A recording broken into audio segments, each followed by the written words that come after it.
Mr. Aubrey Norton, leader of the PNCR and chairman of the APNU, Mr. Lubumba Angoy, advisor, and Ms. Shanika Haynes, counselor, RDC4.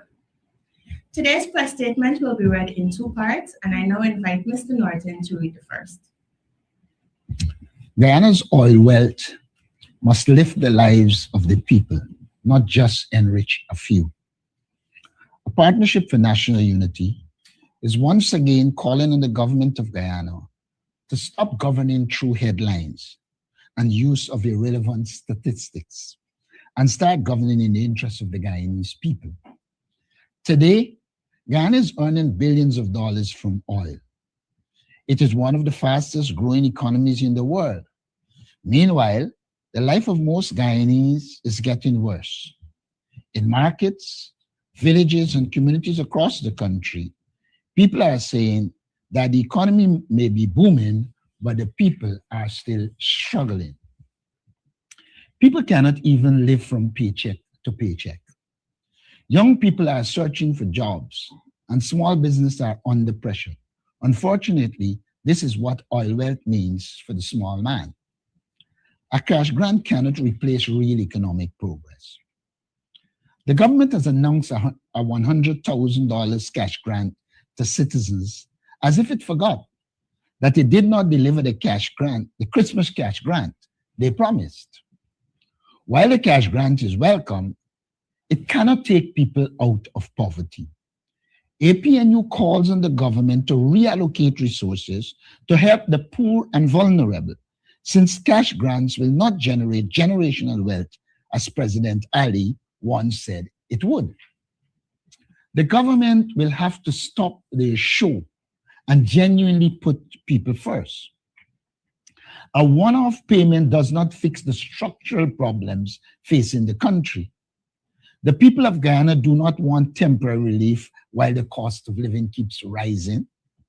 They want opportunity to become economically independent. They want security.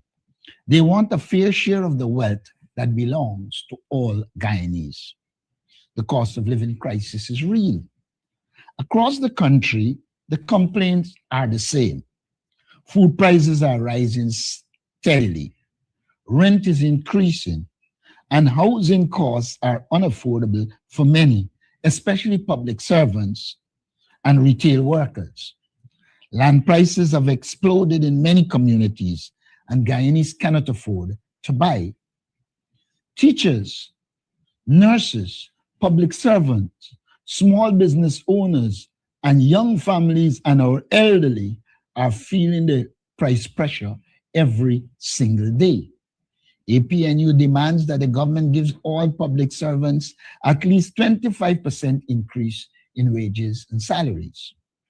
The people cannot live on the government celebrating economic growth while ignoring the daily reality faced by ordinary citizens. People need economic resources to deal with the high cost of living.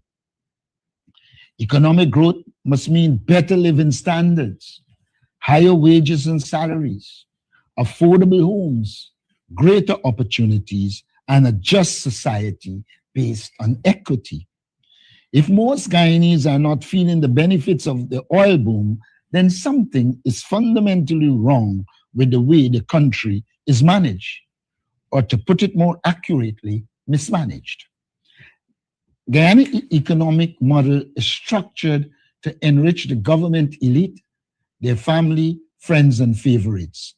Voters are last and only have appeal when elections are coming. Guyana cannot depend. Thank you, Mr. Norton. I now invite Mr. Angoy to read the second part of the press statement. Guyana cannot depend on oil alone. Oil production is expanding rapidly, and revenues will continue to grow, but oil alone cannot sustain the future of Guyana. The oil sector cannot provide jobs for most of our people. There needs to be job creation in the non-oil sectors of the economy. The present development path of the PPPC government will leave Guyana dangerously dependent on one sector while the rest of the economy stagnates. APNU believes oil revenues must be allocated in a way that builds and strengthens the real economy of Guyana. This means serious investment in agriculture and agro-processing, manufacturing and value-added industries, tourism and hospitality, fisheries and rural industries, small and medium-sized businesses, technology, innovation, and the orange economy. These are the sectors that create long-term jobs and sustainable growth. Only this approach will create a bright future for the youth of Guyana. The people must receive their fair share. The wealth flowing from Guyana's oil belongs to the people of Guyana. It does not belong to the government. It does not belong to political friends and contractors. It belongs to every citizen of this country. Most Guyanese know that the benefits of oil are not distributed fairly. There are growing concerns about transparency and accountability in the management of oil revenues, the oversight of the Natural Resource Fund, and whether national resources are being used in a way that truly helps the population. The people deserve full transparency and accountability. They deserve to know how the government will manage the wealth. Leadership requires responsibility. Please be reminded that oil is a finite resource. The decisions made now will shape the future of Guyana for generations. Responsible leadership requires balancing development today with saving for tomorrow. It requires building industries beyond oil. It requires lowering the cost of living and creating real jobs. It requires putting the people first. Unfortunately, this government is not doing that. APNU will continue to speak for the people. APNU stands firmly with the people of Guyana. We will continue to demand fair distribution of oil wealth across all regions, stronger transparency and oversight of the Natural Resource Fund, serious investment in non-oil sectors, policies that reduce the rising cost of living, real job creation for the people of this country, responsible management of our natural resources. Guyana has an extraordinary opportunity to develop, and especially its people, for the future using oil. But that opportunity will mean nothing if the lives of the ordinary Guyanese do not improve. The people of this country are not asking for handouts. They're asking for fairness. They're asking for opportunity. They're asking for leadership that puts the nation first. Unfortunately, they are not getting that leadership. APNU will continue to hold the government accountable until the wealth of Guyana truly works for all Guyanese. Thank you, Mr. Angoy. I now invite questions from the media on today's press statement.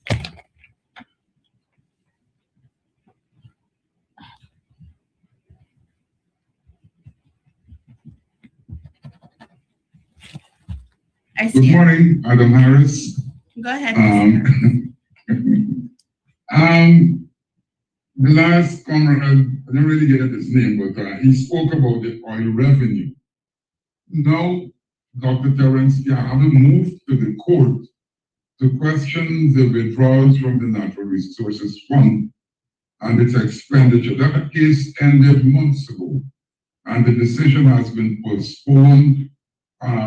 Can anyone say what is the status of that matter now? When will the decision be handed down? Well, Adam, you are well aware that that will fall within the purview of the judge. I don't know at this stage. I can ask Terence to check to see where it is.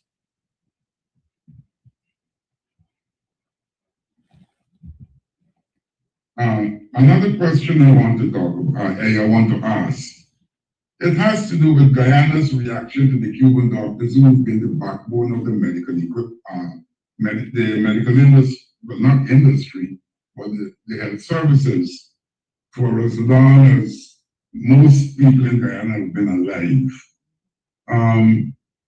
Exactly what is going on, Honorable Leader? As I understand it, the government of the United States of America is contending that we should get rid of the Cuban workers. And the sole premise seems to be that the Cuban doctors are being exploited because a lot of the resources go to the government of Cuba rather than the doctors. But in handling this matter, one has to deal with it contextually. There was a time in this world when China, Cuba were not recognized by the United States of America. In the 1970s, beginning around 1970 and ultimately ending in 1972, the United States took the position that it needed to develop a rapprochement, an engagement with China. At the time, the embargo was still on Cuba and they didn't do it with Cuba. But you saw a rapprochement with China, you saw it with the Soviet Union. At that time, the then he was didn't become president yet. The then Prime Minister of Ghana, Forbes Burnham, felt that, look, why is it that the United States could have a rapprochement with China, Russia, but then you couldn't with Cuba? And you're aware that 4 leaders in the Caribbean got together and recognized Cuba and China. And so from 1972, the Ghana government recognized Cuba. They were develop a number of programs with Cuba. One of them was the medical program, in which Cuba sent doctors and other medical personnel for Guyana. And through that collaboration, our system was helped. And not only Guyana's system, throughout the Caribbean, Cuba came to the assistance of us. In my opinion, therefore, we have some kind of a moral obligation to help the Cubans. And helping the Cubans doesn't make you anti-American. I believe if the Ghana government had taken a proper approach and deal with this matter as a proper foreign policy issue, they would have engaged the American government to say to them, look, we hear you on this question of the Cuban government utilizing a lot of the resources. But could we find a midway point in which we probably work to ensure that Cuban doctors get more, so that the issue of concern to you is dealt with, assuming that the stated position is the real position. In that situation, therefore, it follows logically to me that the government could have engaged the United States, take its position, and negotiate a solution. I am well aware that we welcome and appreciate the support of the United States of America to us as it relates to the Ghana-Venezuela territorial controversy. And we welcome that. And we should indicate that to them. But we should never put ourselves in a position where we become part and parcel of a mechanism that seeks to starve and destroy the Cuban society. The United States is a sovereign, powerful state, and it has its right to make decisions. But we as a small state must recognize that there are certain things that we are vulnerable to. And the time will come when we need other small states' solidarity. And to give up on the Cubans in the fashion we would have done doesn't speak a lot for us as a country that is a small state that is vulnerable. We also have to take into consideration that the United States as a government pursues its interests, and then the government changes, and in probably 3 years, you'll be in a different position. One, therefore, has to structure their foreign policy so that it is applicable across the board in various seasons. And so I do believe that there's a failure of the government to engage, negotiate, and protect our interests, because our interest also lies in us having the expertise and the support from the Cuban system to facilitate and help our health system. And so I'm of the view that the government has failed the people of Guyana by taking what they call a pragmatic position that might be pragmatic now, but opens or portends things that will affect us in the future. Thank you. Are there any other questions on the Sorry, a quick follow-up. As a political party leader, have you been in discussions with the Cuban, perhaps embassy, Cuban authorities, or anyone since this development? We have been in contact with, I spoke with the Cuban ambassador, but it didn't focus on the relationship between Cuba and the American question. We spoke on broad issues. And in fact, I did not even say to the Cuban ambassador, what is my position on this issue? And he didn't ask. But is he content that Guyana seems to have abrogated its relationship with Cuba in the medical services? Did that come up in your discussion? No, it didn't. In fact, our discussion was kind of planned long before this issue emerged. And so it didn't come up, and the Cuban ambassador didn't express his views on that issue. We as a party arrived at our conclusion based on the historical and other facts at our disposal. You know, I want to say this, as a small state, we have to navigate this complex situation. Some of the claims is that Cuba is dictatorial, but you make the same claims against China. But China is an extremely large market that you need. So you will walk and tiptoe around China, but the blunt of it will come in a small state. And there is where my concern is.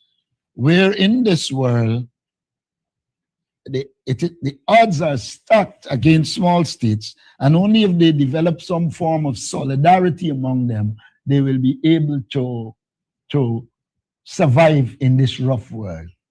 Because if you claim that you're fighting dictatorship, then you should be fighting it all around the world. In that case, Guyana might become questionable. Because for us, it's a dictatorship. We have been calling for biometrics and a clean voters list to ensure free and fair election. And we are not getting that. We are not having free and fair elections. We are having elections that are determined by a party list. In my opinion, it's only a change in the form of dictatorship. One last question at this stage.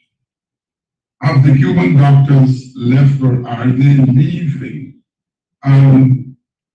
This arrangement, this talk about Guyana paying the Cubans for the medical service, do you have an idea how this was being done? How were we paying the Cuban government for the doctors?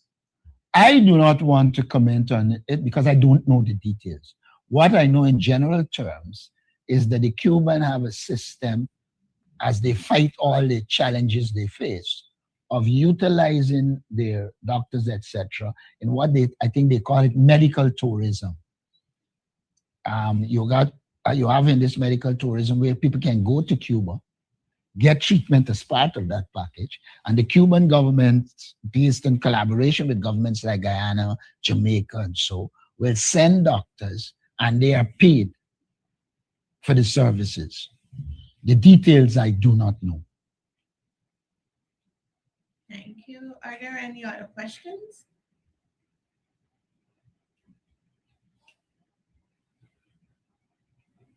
Well, there are always questions. Go ahead, Mr. Harris. Currently, I would like to talk a little bit about, I don't know if this was mentioned in your opening statement because I managed to log in late, but local government elections are on the cards. How is the party working to have an impact on the local government elections? And there was talk about a lot of government expenditure on the municipal markets and all of that, but that isn't being seen. Can you say what's the relationship between the government and City Hall as it relates to the development of Georgetown? Let's start with City Hall and the development of Georgetown. I do not believe that the government has an interest in the development of Georgetown. What a government has is an interest in appearing to do things to overshadow the city council and use it as an opportunity to get support and votes. We continue to make that clear to people so that they understand that whenever you see Manik Chan, is not somebody who's interested in your municipality or your NDC. It is somebody who is politically trying to win the support. And therefore, they must be clear in their minds that these are not people who are interested in Georgetown.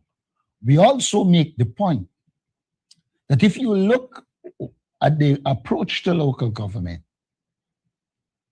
they suffocate all the NDCs, all the regions that they do not control.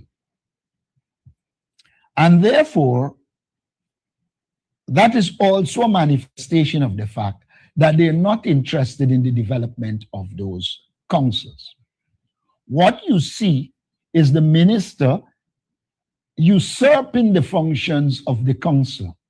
What you see is them using REOs and overseers to control and dominate the council, when in fact, it is the council that should make the decisions and that the REOs and overseers, they implement.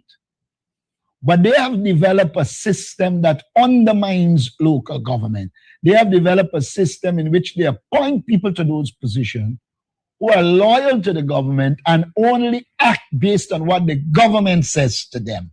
And so they have transformed local government into a farce.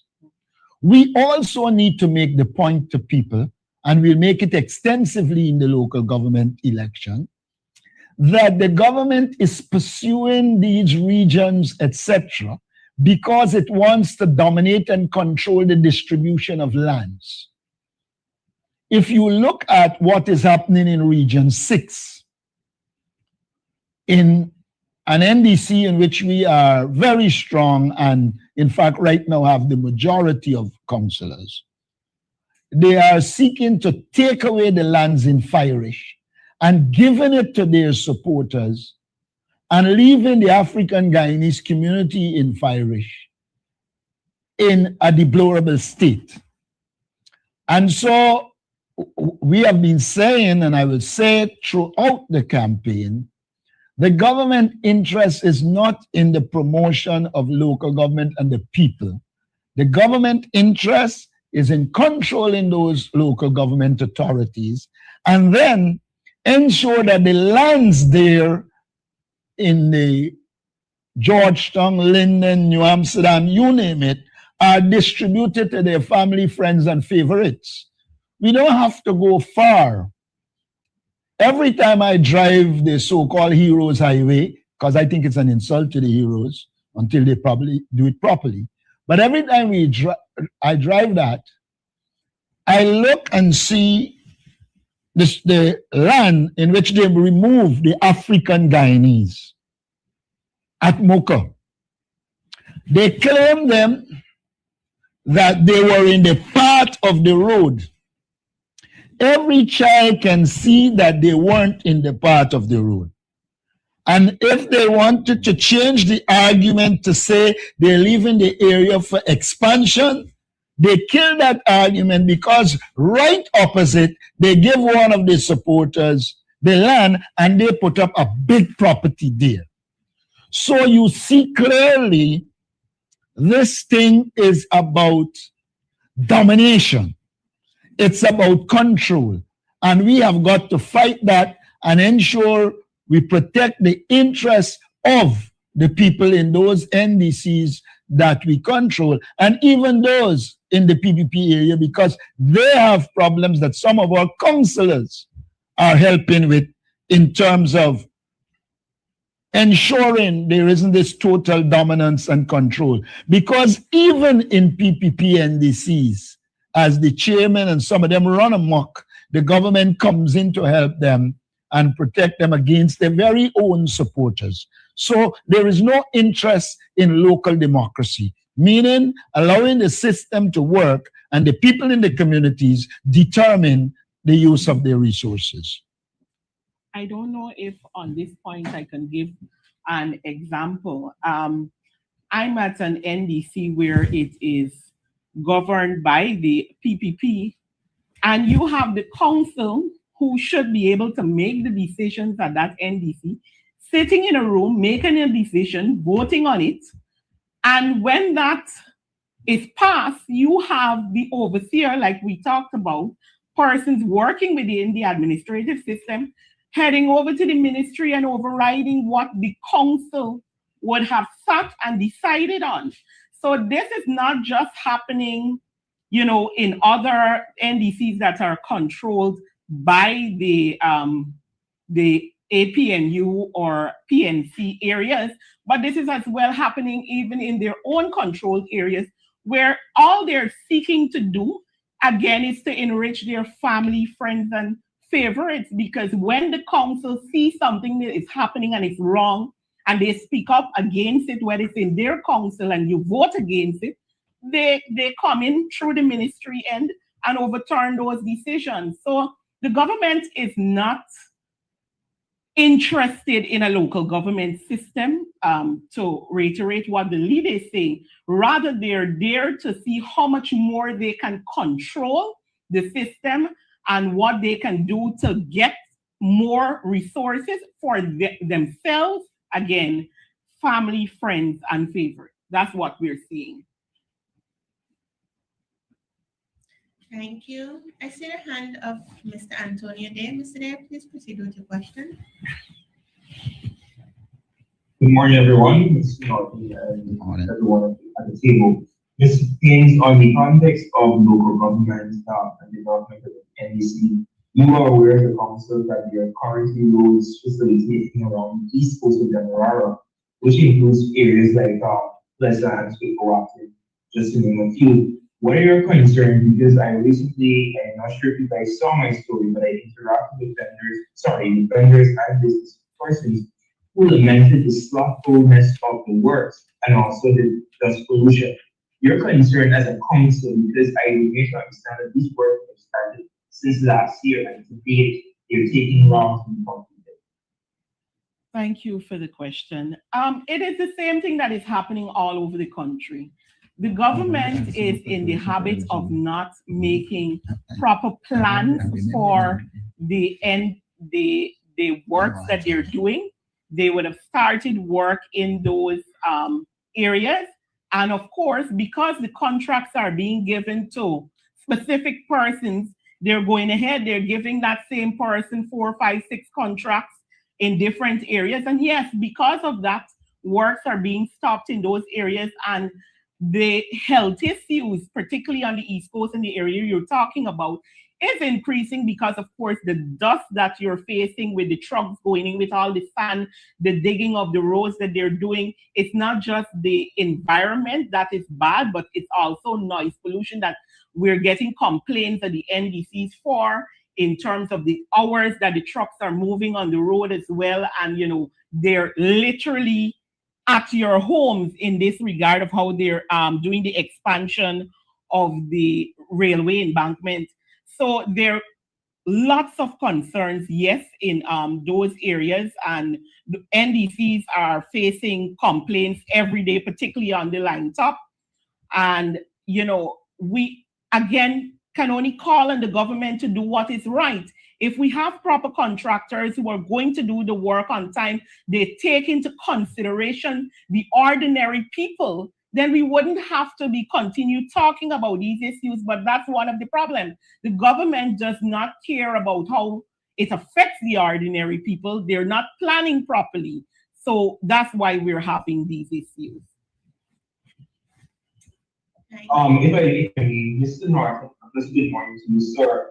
I take note of a very interesting job per se that you threw recently at the Banana Day celebration, where you spoke about the internal quote unquote and citing from Star News dated March 12. It says that Norton blames internal division for PNCR's SWP. Mr. Norton, just to explain, I would like to ask you, sir, given that you would have demonstrated a robust campaign in this previous election, what are some of the mechanisms, or what are some of the things that you intend to do to change the current quote unquote internal division in the party in order for it to be effective?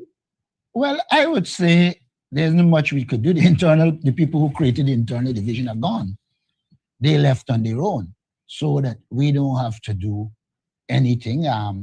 I know that there are some that are trying to instigate others, but it's minimal. I'm talking about some, I'm not speaking about the ones who would have deflected. I'm speaking about the ones currently that you may know of that are trying to incite any form of trepidation in the party. What is your coping mechanism, and what do you intend to do to counter this? First, I would say this. I think the people in the party are well aware of what they're up to.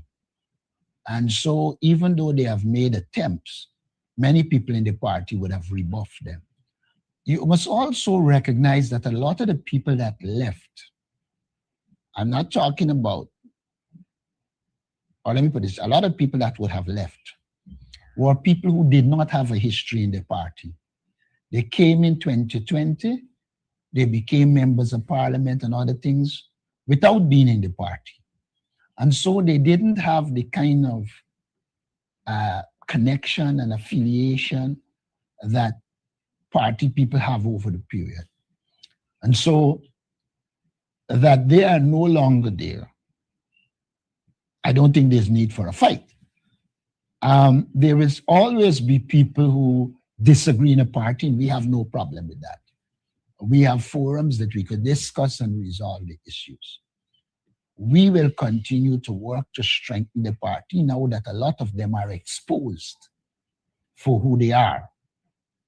And my understanding is that even some of them who gone to other political parties, the political party leaders complaining how some of them lazy and some of the things that they do. But that's not our business. We're thankful that they took what we didn't want. Now, we are forging ahead, organizing our party. We believe that one of the critical areas that we have to deal with is social media, which is a relatively new dimension in politics, and we are going to deal with that. We also, like I said in Ghana Day, recognize that a lot of young people do not know what has happened, and so we are engaging young people and speaking to them about the history and the things that would have happened. I recall mentioning that I met a young person who didn't even know what was the Phantom Squad. And then somebody who I think lacks proper comprehension concluded that I said something that I actually didn't say. And I was happy that the people on Facebook took them on and replayed what I said. Because, one of the problems we face is that the so-called Facebook influencers don't have to deal with facts. They just put out information based on emotion. It's the reason for which I sue one of them. And that case, when it comes, we will deal with it, because you cannot, it is good to use social media, but you cannot use it to perpetuate lies and dishonesty and scandal and smear people. And that is where that is heading. And so at least those in our jurisdiction will deal with them. At least I will once they smear me like some of them did.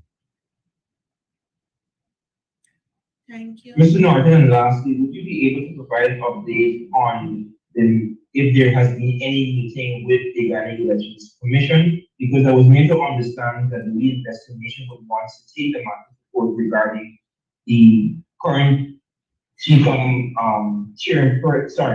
GCOM commissioners, rather.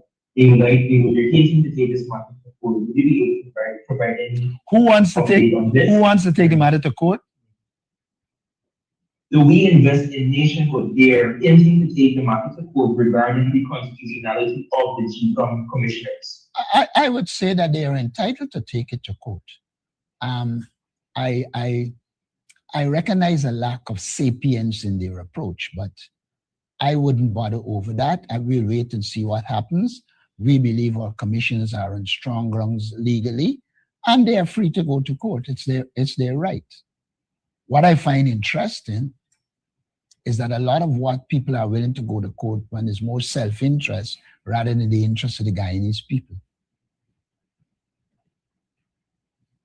Thank you. Are there any other questions? Yes, Harry. Yes, Mr. Harris. Sir,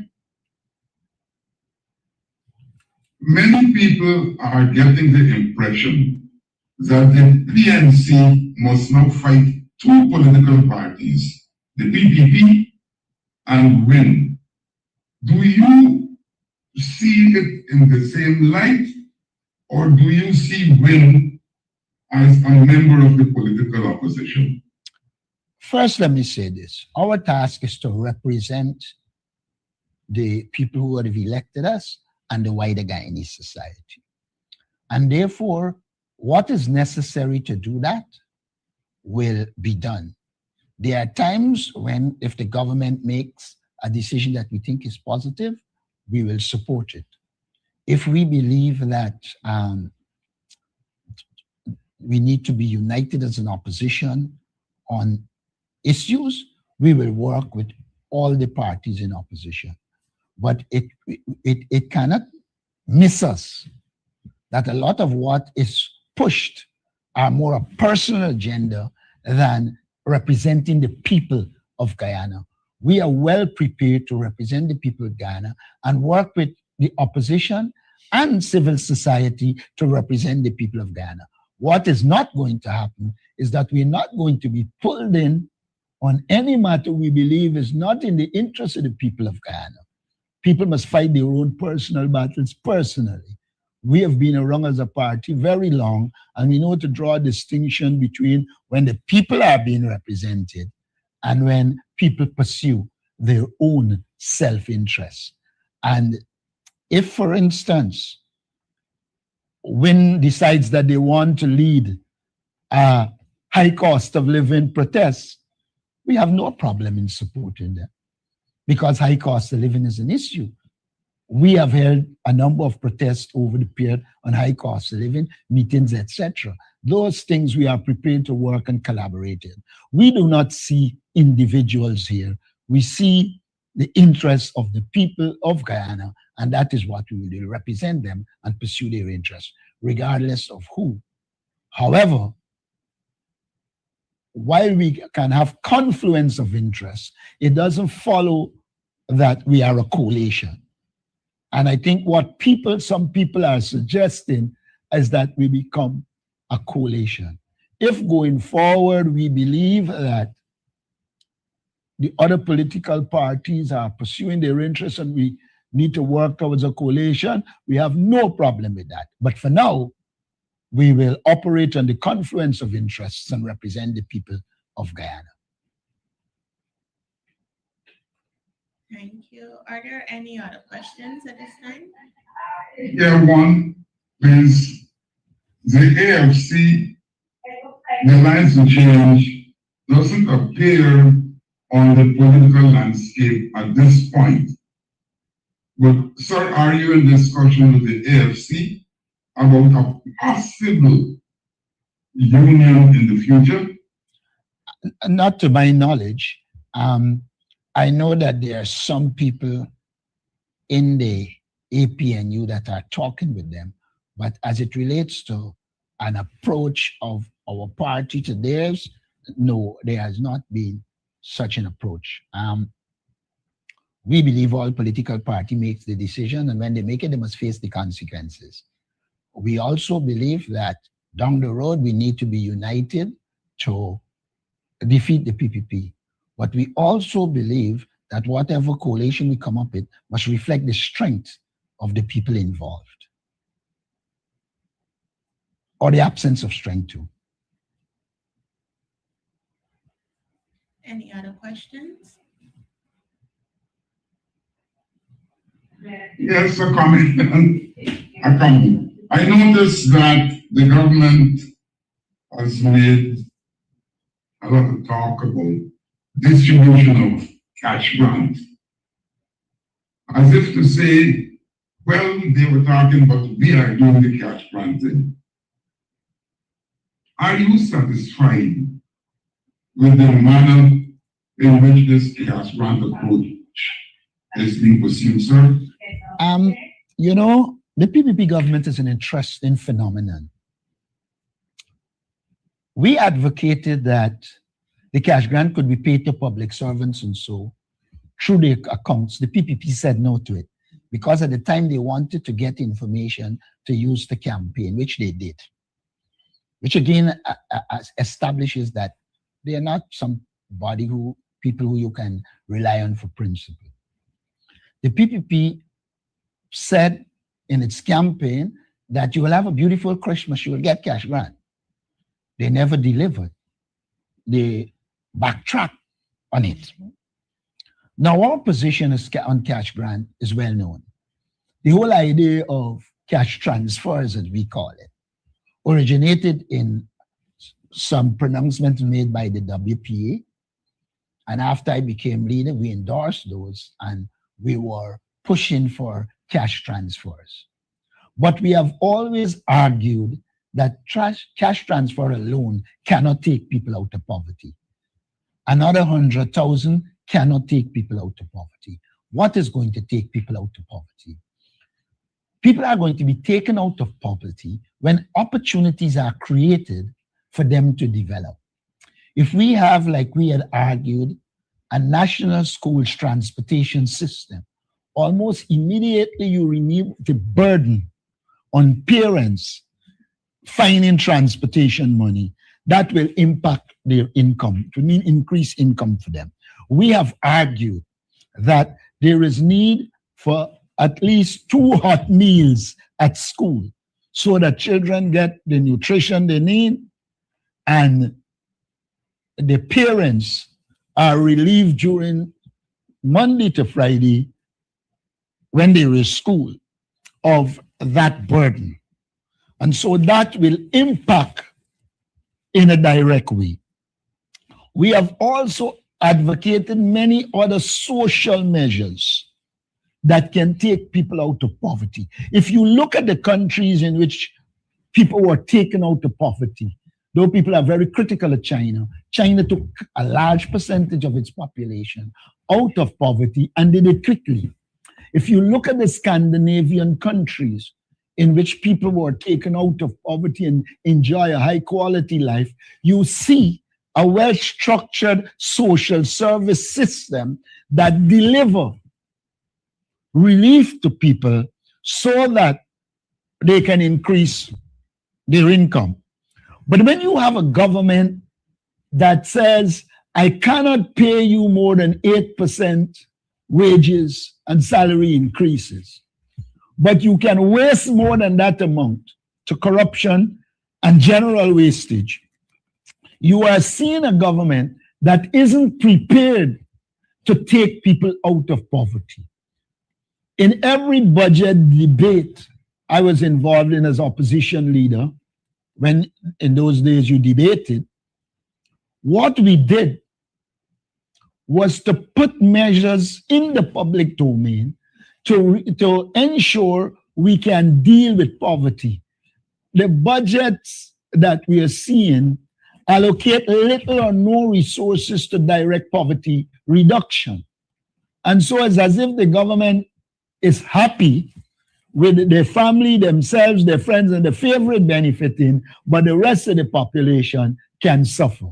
And so for us, cash transfer is a way of having the people share in the oil wealth. But that by itself cannot take people out of poverty. You have to do more in terms of promoting small businesses. You have to do more in terms of creating jobs that will pay a proper income. Only when those things are being done, we can talk about moving people out of poverty. And that is our approach to the issue.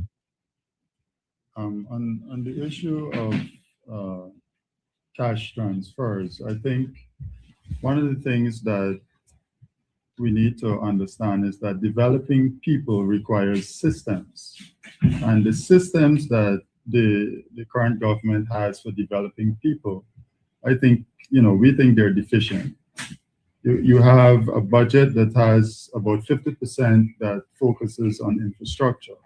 But what is the job creation programming that the government has? What is the education development programming that the government has?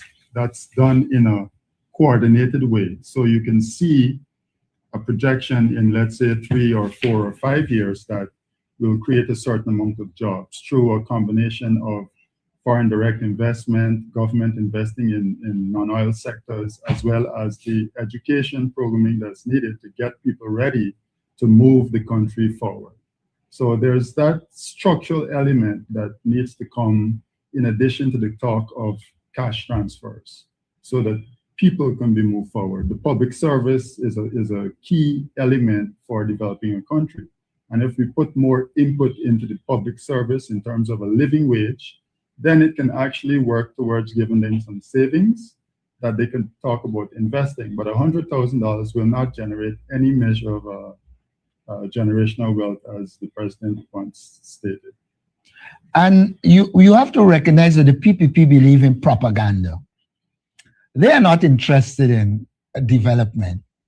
If you look at their new approach, they are going in villages. I saw someone in Melanie talking about the roads in Melanie. Now, that approach will not develop Guyana. You can build the roads, but if you aren't developing the people, you are not going to develop Guyana. All the countries that experience significant development, a large percentage of the resources go to human development. And this government approach is very defective in this regard. They are a propaganda people who like to tell you about how much they invest in hospitals. But when you go to the hospital, you can't get service. They like to tell you, oh, we spend so much on roads. But when you go on the road, they got to spend more on it because the road done broken up. When they spend so much on schools, they say, oh, we invest so much money in education. They're talking about the building of schools. But have they done the work to ensure the school delivers the quality education that children need? In fact, some of the problems we have in the society now, some of the delinquency, etc., is a clear manifestation of the failure of the education system. I can't recall when in modern history of Guyana, you are greeted with children in school with guns. Knife might have been 1 and 2 here and there.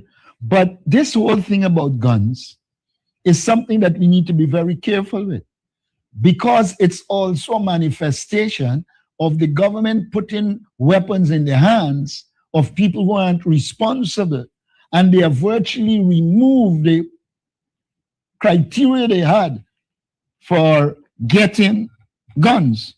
If you are wealthy now, it don't matter what mental defect or what you have, you can get a gun because you can pay. And so this thing of looking at things in isolation will generate problems for us. We have to have a comprehensive approach that allows us to address the many elements of the system that aren't going right. Thank you. Mr. Day, I see your hand is risen. Please proceed. Mr. Norton, you raised an interesting point with the surge of weapons from children in school. Did you recommend that there be a full prong approach in terms of monitoring? Like whereas, because there's some schools whereas some security guards do not have weapons on them or arm holders, they would just allow students to pass in. Do you think that this will have to be implemented in all of the schools so that it can be able to counter the trafficking or carrying of weapons from underage children? No. And if I can ask the second question, or you want me to you want to answer the first? Let me deal with the first one. Clearly, if you are going to deal with the issue, you need a proper commission that looks into it and understand the sources of the problem. To just run to the school without a thorough analysis of what is happening. For instance, the role of the parent in this issue. Right now, there's a case in the United States where a parent is being charged. I think negligent homicide, I don't remember the exact, we call it. Now that speaks to the fact that parents have a responsibility that if they are given a weapon, they should ensure it is properly secured. Now let's take this case with a little boy. You catch him with a weapon. You probably deal with him, but there is no legal mechanism to deal with the parent that is responsible for it. And if you do a thorough analysis of it, you will see a lot of the problems that we face also have to do with parental control. It has to do with the fact that the school system remove corporal punishment, and I'm not saying there must be corporal punishment, but if you remove it, you should have had a thorough analysis of what you are going to replace it with to ensure social controls. When you have a situation where the teachers can't beat, but the children could beat the teacher, you are creating chaos. And so the thing has to be looked at thoroughly and then come up with measures. For instance, I believe this society evolved and corporal punishment was the key means of dealing with your children. You remove it at the wider level and you put nothing in place. You have a society in which there are single parents, a lot of single parents, and that parent has to work. And so the children can be left unattended. When in the APNU we were developing the early childhood education system, was clearly intended to prepare the child to go into school, but also to have a mechanism so that children can go and not be left attended. I would have liked to see, unattended, sorry. I would have preferred to see in this budget much more early childhood centers that would allow us to train people to handle children. We train about 100 of them and open early childhood centers across the country so that you have people with the technical, the professional competence to deal with them. And then there's the wider issue of children are born to parents without parental skills.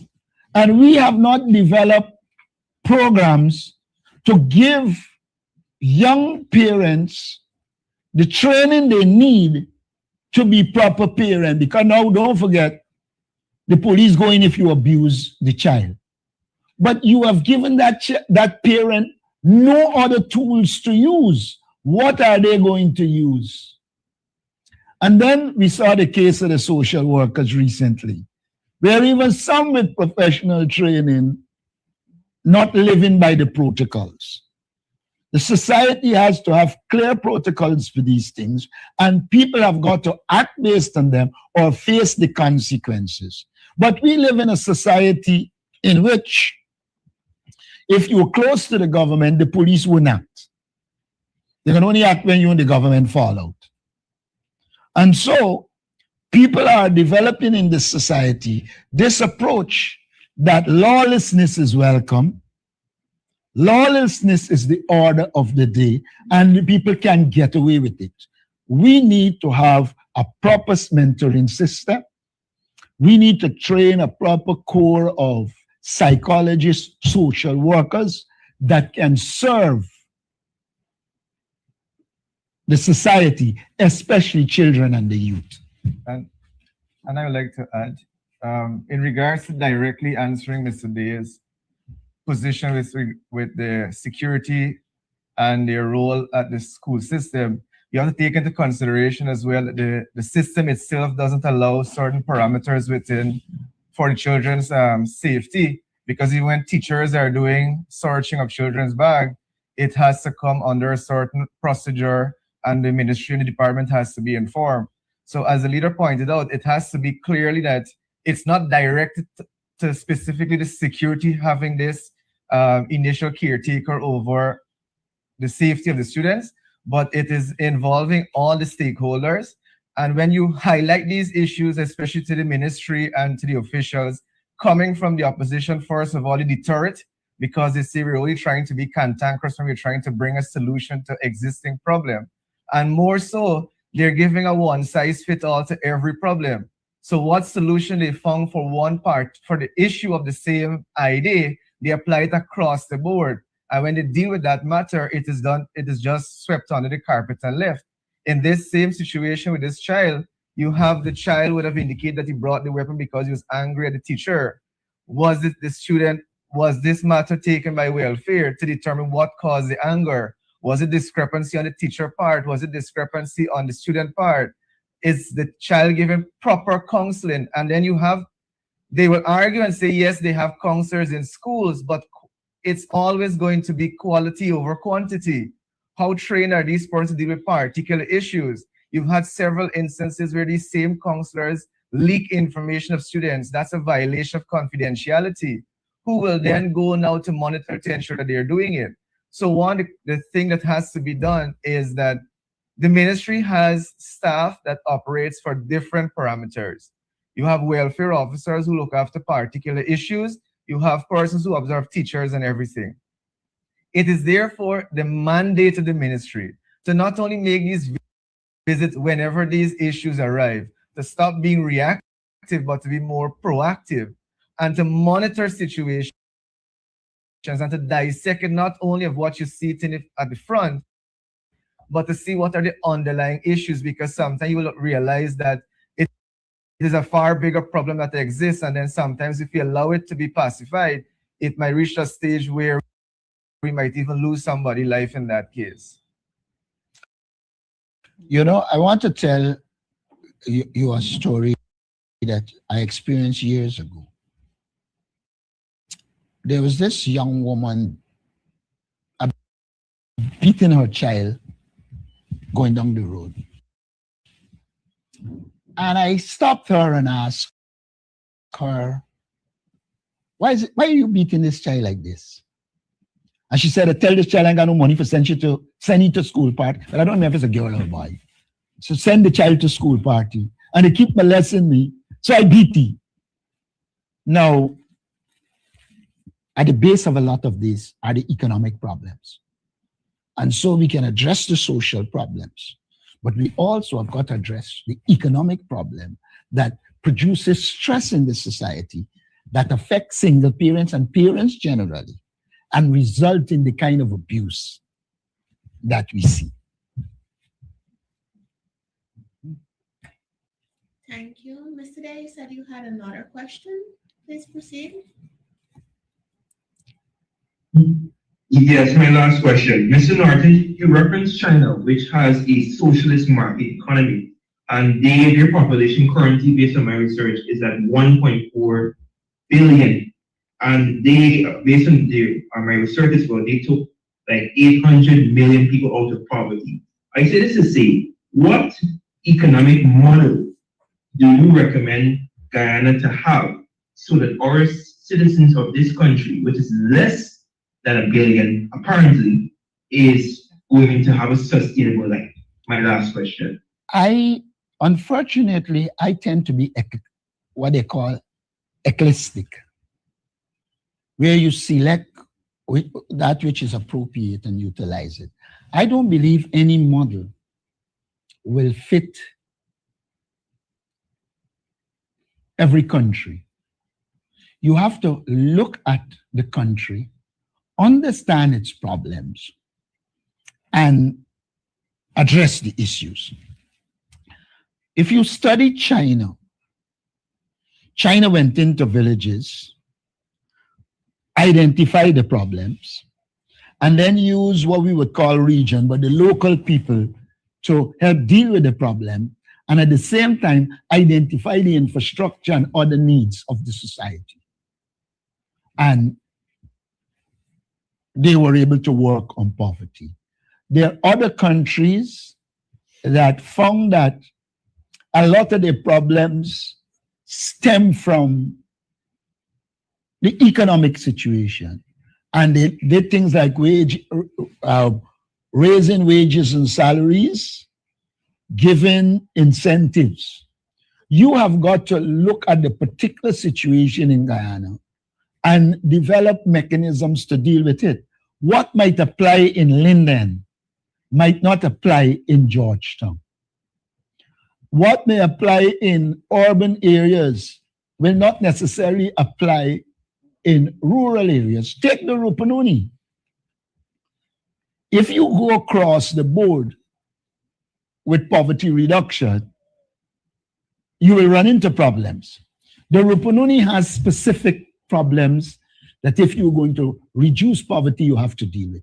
And I've always argued that one of the key problems they have is no water in drought and excess water when it rains.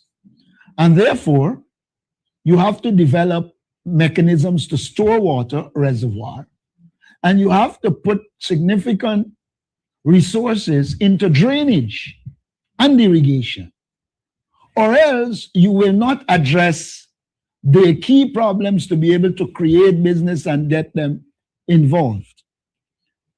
So I would not recommend a model. I would say, let us be eclectic. Let us look at all the models, look at Guyana, and select that which is suitable to our country. There is no way we are going to be able to take a system, lock, stock, and barrel from a country or a community and put it in Guyana. First of all, the societies evolve differently. And you'll have to look at the evolution of the society and its problems and address the problem. So far, I haven't heard of any gun issues in Region 9. So if you take that approach and you apply it to all, you might be introducing something to regions that are very careful and work on developing a system. Also, there will have to be constant evaluation based on feedback and adapting. One of the things we do badly is we implement something and we don't check to see its positive, its negatives, and to tweak it to suit the extant situation. I will recommend that kind of approach, which demands a lot of professional and more competent people than we see the government engage in. If I could add, one of the things that you can do in Guyana's context to take people out of poverty is to move from the extraction that we do and try to get the value adding. We have bauxite, for example, that if value added can create more jobs. We have gold and diamond. We have timber resources. Those things, if they're value added, creates jobs. And when you create jobs, you have the opportunity to move people out of poverty. So it's about having a view of where you want to go, and then you work a plan that allows you to get there. Some people say that China plans for 100 years. And as a result of that, they implement policies, it's methodical, and they get it done. We seem to have a hodgepodge approach. Like take, for example, agriculture. We have shade houses all around the place, and when you pass them, initially they're all good. And then after the end of the first or second crop, the shade house is in tatters and it's overgrown in bush and stuff like that. So what is the policy that drove the creation of the shade house? What is the, like Lida said, what is the aspect of that policy that focuses on monitoring? Because if you give me a shade house, for example, and you don't bring your extension officers to check up on me and give me guidance as to how to improve what I'm doing, then it's a squandered opportunity. So you have to have a long view and you have to have a short view, but you have to combine it. But we need to build the economic structure of Guyana based on its resources and the advantages that it has and the advantages that it can create. And there's another element of our development that we need to pay attention to. We're stuck on the coast. We're stuck on the coast. There's so much more of the resources in this country that are further south. And if we expand, we solve many problems at the same time. There's traffic alleviation. There's new opportunities for job creation. There's new opportunities for residential utilization. There's new opportunities for commercial spaces. So we can definitely build an economy if we have the right central focus, the right thought process, and the right execution. I recall both in Parliament and in our manifesto, we virtually said that you need to train more agri-assistants to help people in agriculture because they need help. I plant at home, and I can give you an example. I plant at home. For 4 to 5 years, I plant in drums, very few things on the ground. I got good celery production without any problems. And then suddenly, the root of the celery starts to die. And there is no agricultural assistant on the East Coast that you can go to. I had to find agri people to talk to and go on YouTube and find solutions. If you do not have a system to support agriculture, you're in problems. But then there's no genuine interest. This government inherited from the PNC government a self-sufficiency in poultry in 1992. Whether they want to accept it or not, it was a fact. But there are elements in the government that are now facilitating the importation of chicken. I got a beef is now on the list. Pork is now on the list. Rather than putting the resources into agriculture in Ghana so that agriculture could develop and train the people to help those in agriculture. And when you look at the government approach, you see clearly they are looking at wealth now for themselves. They are not looking down the line to a better Guyana. Why would you encourage the importation of chicken and pork when you have the land You have the people. You can train them, you can facilitate them, and allow them to develop. Even our cash crops should have been expanding with the coming of Exxon. And I said this many times. With Exxon and others people come in, there's going to be a pressure on the agricultural produce you produce, and therefore you need to be expanding agriculture. But the government doesn't want to expand agriculture. Let me tell you why. And I said this to the Minister of Finance years ago. You want agriculture to stay in regions 2, 3, parts of 4, 5, and 6, which are the regions you control. But you are not expanding it at the rate that it should be expanded in regions 1, 8, 9, and 10. Because in your opinion, you will lose control. So they lack the political will to make the decisions to make this country develop and develop in a balanced way. You know, let me make one last point. When you want to understand this government, I hold no brief for Hits and Jams or any one of them. I hold no brief for them. But when this government came to power first, and you had entities like Kashif and Shanghai, and we boycotted them one time because they become over political, and we have no apologies for that. You have Hits and Jams. What you are seeing is the government taking away those activities from what is considered the private sector and now controlling it and dominating it. So that an area that was teamed with development for the private sector and for mainly Afro-Guyanese, whether they like it or not, you are seeing the government virtually taking it away and dominating the area. I saw the Minister of Youth, Sport and Culture trying to suggest that Mackenzie Sports Club belongs to the government. I born and grew in Linden. I can tell him it was never the government property. It was always the property of the people of Linden, particularly Mackenzie. I am a member of that club. And I said to some people, we will have to take them to court on this issue.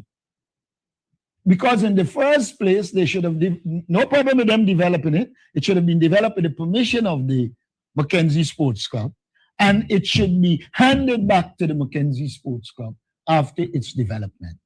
But no, they want to dominate and control everything.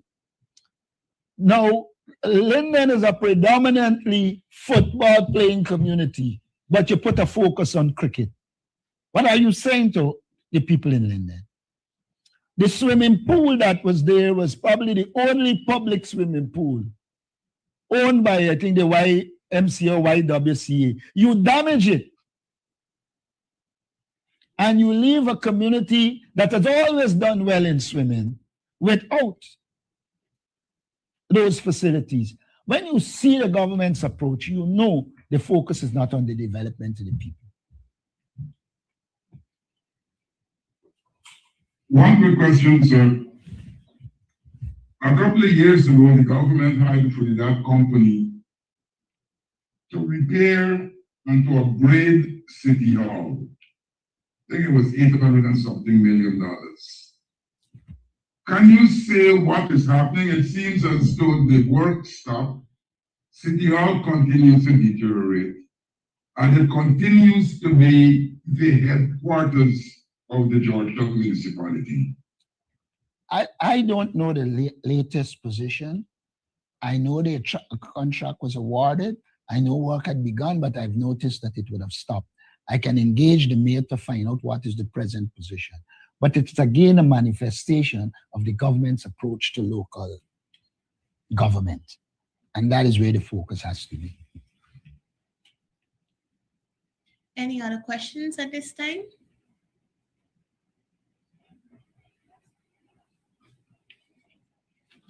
That concludes today's press conference. I want to thank you for joining and for your respectful participation. Do have an enjoyable weekend. Thank you.